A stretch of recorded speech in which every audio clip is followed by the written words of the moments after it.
Hello po, mga ka-Jenny Magat. Today's vlog po ay papakita ko po sa inyo ang pagpipintura ng pintuan. Siyempre po, hindi na tayo aasa dahil pagod na si Mr. So, ito po ay hindi naman masyadong difficult pamimintura. Kasi tayo pong mga babae, kailangan marami din tayong alam, di po ba?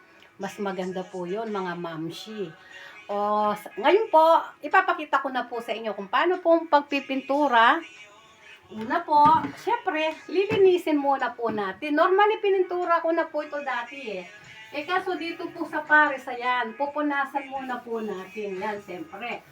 Kaso dito po sa Paris, dahil pag sa winter po, ay madaling madumihan po. Ako pa naman, ayaw ko po ng mga yung ano po, yung mga mark sa mga pintuan. Dahil inaamin ko naman po, maselan talaga ako sa bahay. Yan, kaya nga po yung Saturday talaga hindi ako nagtatrabaho dahil nilalaan ko po talaga yun sa bahay. Siyempre, kapag bata-bata pa tayo, marami pa tayong nagagawa. Kaya nga, ngayon medyo bata pa tayo, maging masipag po tayo. Dahil kapag matanda na tayo, yung mga ganitong hindi na po natin magagawa. Ayan, pinupunasan ko po yan. Ayan, pinupunasan ko po siya. Ayan, tapos, siyempre po, kasi po dito po sa Paris, yung mga bahay po, madali po silang ang tawag po doon, moisture, mag-moisture po. So, ayun po, kahit ano pong linis ko, minsan, talagang nagkakaroon po talaga sila ng yung mga parang batik-batik, ganon. Ngayon po, ayan po, di napunasan na po, pipinturahan, sorry po, pipinturahan ko na po. Sandali lang po, titignan ko lang yung minutes. Pipinturahan na po natin yan. Ayan, pipinturahan na po natin. So, ngayon, kaya mga mamshi, wag lahat iasa sa mister. Kung halimbawa malalaki na yung mga anak ninyo at kaya pa ninyo, galaw-galaw naman pag may time. At saka, kumbaga, kung may mga kapatid, bayaw kayo sa ibang bansa, wag naman laging hingi ng pera. Baka wala nang maipon sila. Ayun lang po, advice ko lang po yun. Ngayon po, mag-uumpisa na po tayong mamimitura. Nakaano po ako nito, umapak ako sa medyo matangkad ng konti, kasi mataas po itong mataas po itong, anong tawag dito? Itong pintuan. Pintuan po ng toilet namin ito, ayan. Yan, ipo-focus ko na lang po, yan. Pintuan po ng toilet namin yan. Ayan. Tingnan po ninyo siya. Nangingitim. Ang dami po niyang dumi. Kaya ngayon po, ang gagawin ko, iaano ko na po. Ipipinturahan ko na po siya. Ayan. Yan, para po makita ninyo ng, ayan. Ito po yung pintura ko. Puti po. Kasi mahilig po ako sa pintura na puti. Ayan. Tsaka, ayun, depende sa basta po gusto ko po sa bahay puti. Yan. Uunahin ko po siya dito. Kasi, ayan po, ayan. Uunahin ko po siya dito. Ayun po, nakikita naman ninyo, no? Kasi po, tingnan po ninyo, dito po kasi siya nangingitim. So, tatakpan ko po yung itim. Yan, gaganunin ko na lang po. Para, kasi tinatakpan ko lang po yung mga maitim yan, yan. Pinipunturahan ko po yung mga maitim. And then, dahil may sabitan po siya, igaganon ko na lang po, yan. Para po yung, yan. Siyempre po, kapag po malinis tignan yung bahay, nakaka-good vibes po ba, di po ba? At saka kapag po malinis ang bahay, masayang tignan. Sabi nga, kahit na wala kang masyadong basta malinis ang bahay mo, masaya ka na. O di po ba? O, dyan sa Pilipinas, yung mga mother dyan, ayan. O yan, tignan po. O ngayon, tignan po, ang puti na po niya, Ganito lang po, yan. Kung kaya po nating mga babae, wag na po nating iyasa sa asawa po natin. Mas maganda po mas maganda po na sa mag-asawa nagtutulungan talaga na kailangan courageous din po yung babae. Ayan po. Ayan. Ayan, tingnan po ninyo. Di ang puti. Ayan, lalagyan ko pa po ng Ayan. Ganyan po ang everyday life ko dito sa Paris. Kahit po busy, habang nagpipintura po ako, magsasalita po ako kahit nakatalikod. Kahit po busy si Jenny Magat, ano po siya, hindi niya po kinakalimutan ng pagsisimba. Ang advice ko lang po, lalo na po sa mga Kristiyano, ano ba yan? Baka na maano yung mata ko. Malagyan ng pintura. Wait lang.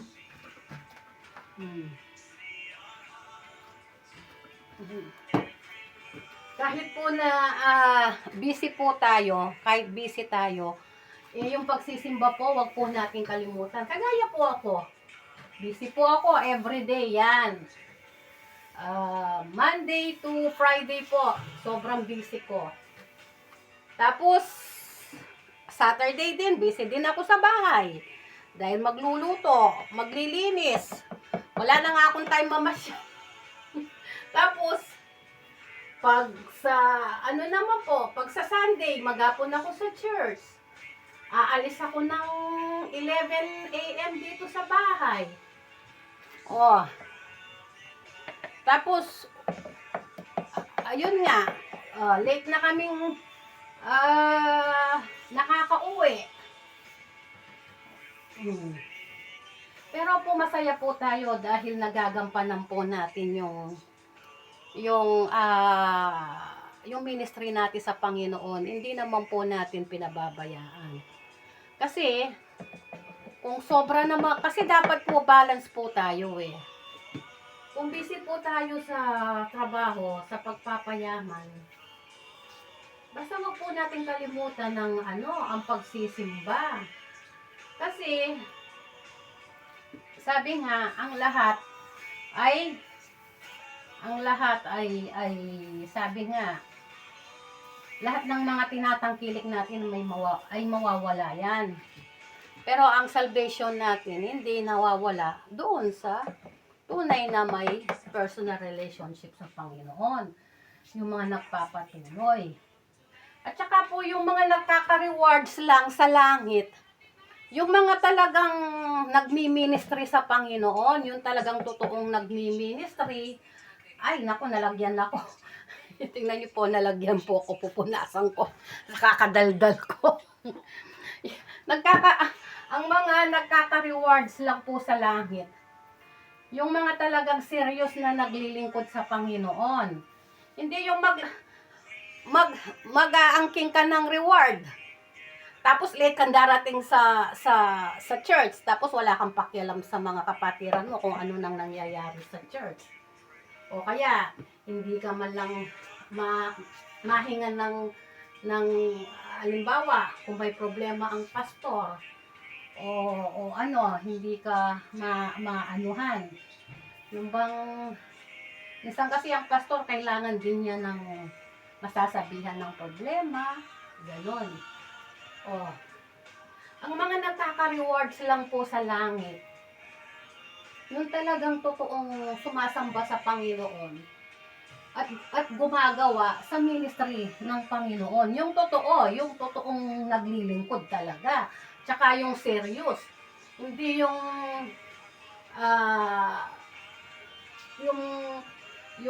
ano ba tawag dito? Ayan po, tingnan nyo po, di yan puti na po. Di po ba, kanina, hindi naman siya maputi. Hindi po yung, ah, ano kasi tawag dito? Nakalimutan ko na po sabihin. Hindi ka po magkaka-reward sa langit kung ang ano mo, para bang bisita ka lang lagi sa church, ganun. Yun lang. Yun pa. Kasi, mas matindi po, kung talagang totoo po tayong naglilingkod sa Panginoon. Yun po ang pinaka-the best. Yan. Kung halimbawa, may gift po tayo sa Panginoon, kumanta, o mag-share ng Word of God, o mag-mission, mag-soul winning,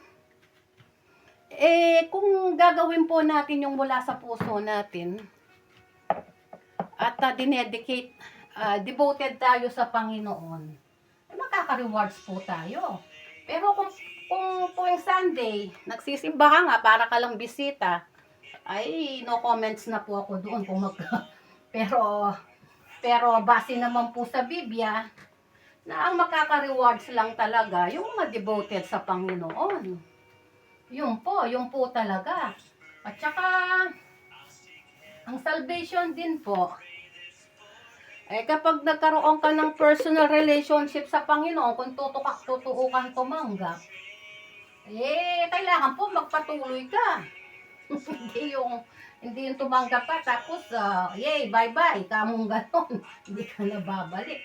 Yun po ang may salvation talaga, yun ang totoong tumanggap. Tsaka yung magkaroon ng personal relationship sa Panginoon. Ayan po, tingnan po ninyo yung aking pinipintura. O, di po ba maputi na? O, ayan. Ngayon po, hanggang sa baba ko siya pipinturahan. Kasi po, naaalibadbaran ako kapag nakikita ko yung mga may itim. Alam po ninyo, sa totoo lang, tuwing pong magkakaroon dito sa Paris, kapag nagwi-winter na, pagod na pagod po ako sa kakalinis ng ano namin, yung wall namin, at saka yung sa itaas po ng, ano bang tawag, sa kisame namin. Kasi nagmo-moisture nga po siya. Ayaw naman po namin na palitan na itong bahay dahil malapit po ito sa trabaho ko. Ayun po, ayun. Ayan po, pupunta na po ako sa baba ng pagpipintura niya. Mamaya po, kanina po ang itim po nito. Hindi ko lang kung nakita siya ng pabuti sa video. Ayan. Kanina po ang itim po ng pintuan, pintura. Itong ano po na ito, itong pintuan na ito. Ayun. Ayan, yan. Ayan po ha. Pag ganyan ko na lang po siya pinintura, para po, kasi para matakpan po talaga yung hindi na po yung pahaba, ano na lang po, ayan.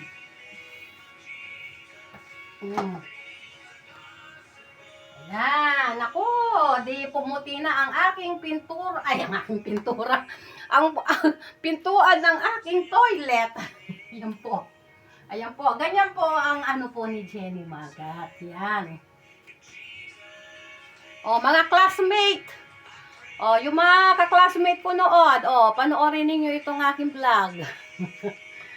Hanapin ninyo si Jenny Magat. Pero noong kasi nung nag-aaral ako, talaga ako, Jennifer kaso naiba lang, naging Jenny Magat. Hanapin ninyo si Jennifer Magat. Ayan. Ayan, tingnan niyo, ang puti na po, so, imbes na maglalakwat siya, sabi nga, wag naman laging lakwat siya, sabi nga, sa mga mother, wag naman laging lakwat siya. Okay lang yung minsan-minsan, kagaya rin naman kami, namamasyal din naman kami.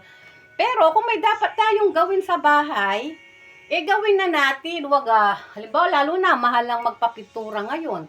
Kung malit lang na bagay lang, kayo na lang ang mamintura. Madali lang naman mamintura, basta pag-aralan lang. Ayan, Ayan. So, natakpan na yung Wala na yung maiitim. Ayan. O, maputi na siya.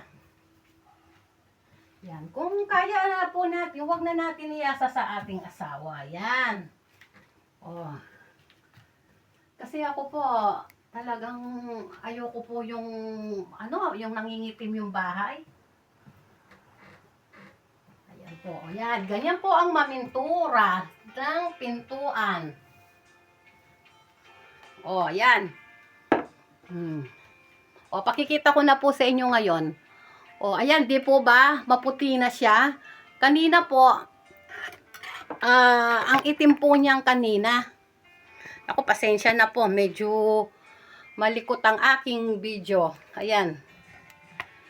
Ayan. O. Kanina po, ayan, maitim po siya. Pero ngayon, tingnan nyo po, maputi na po siya. Kanina, marami po siyang batik-batik yan. Yan, marami pong batik-batik yan. Pero ngayon, maputi na po siya. Ayan. O, lalagay, isang coating na lang po. Ayan, isang coating. Ayan, bumaba na ako dun sa ko. Ayan, isang coating na lang. Para naman, hindi na siya Ayan. Yun po. So, maraming salamat po sa panonood. Please like and subscribe my YouTube channel. Kaya kayong mga misis, para maging malinis ang bahay, ay ano bang tawag dito? Kung may nakikita kayong mga sa mga pintuan ninyo, bumili lang kayo ng mga pintura, kahit kayo nang magpintura kung busy sa trabaho ang inyong mga asawa. Para, siyempre yan, mga pagod yan. O, kung halimbawa naman, nagtatrabaho kayo, ako nga, Monday to Friday, nagtatrabaho ako hanggang alas 7 ng gabi. O, minsan maaga, hanggang 7:30 ako. Pero, binibigyan ko rin ng time ang paglilinis ng bahay, pagluluto, ganon. Kaya, para magtulungan, yun ang maganda.